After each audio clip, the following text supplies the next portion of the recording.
여러분, 이 광활하고 칠흑같이 차가운 우주 공간에서 우리는 도대체 어떻게 온기를 찾아낼 수 있을까요?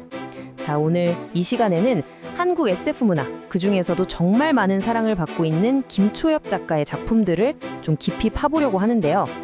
이 차갑고 딱딱한 과학의 논리가 어떻게 놀랍도록 따뜻하고 인간적인 데이터로 탈바꿈하는지 그 매혹적인 세계로 바로 들어가 보겠습니다. 본격적인 이야기에 앞서 우리가 마주한 아주 기묘한 역설 하나를 짚고 넘어가고 싶어요. 한번 생각해 보세요. 기술이 발전하면 할수록 우리의 행복도 보장되어야 하잖아요. 그런데 왜 우리는 그 어느 때보다도 더 짙은 고립감을 느끼고 있는 걸까요?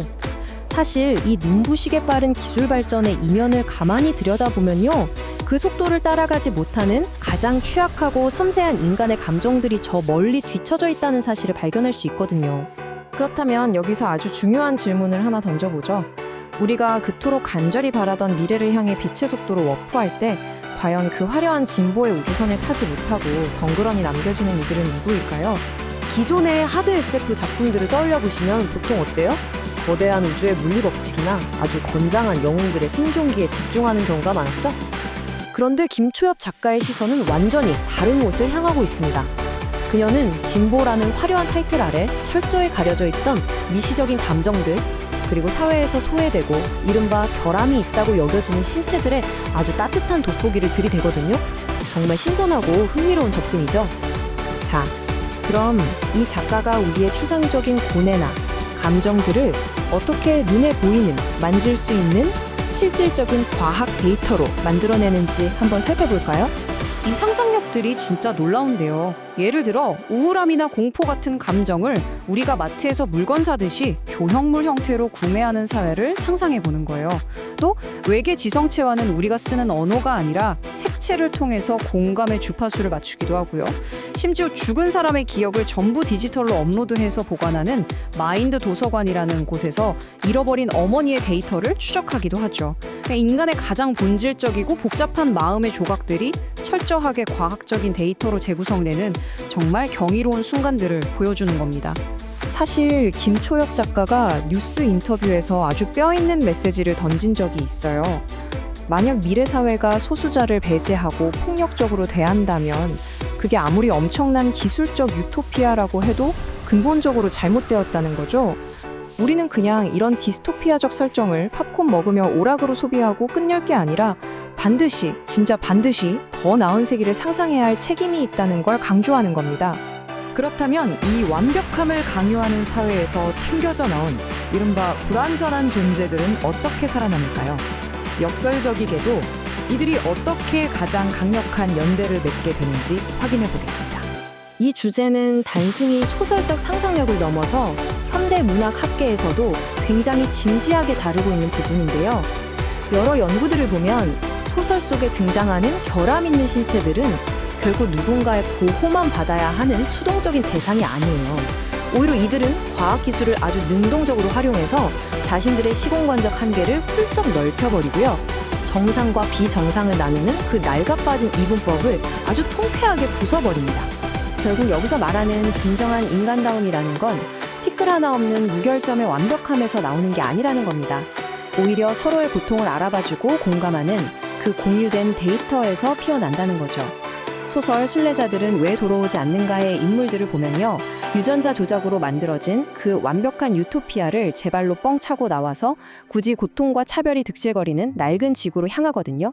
완벽한 상태로 고립되는 것보다 비록 결함이 있더라도 서로 연결되는 것이 훨씬 더 강력하고 의미 있다는 걸 여실히 증명해 주는 거죠.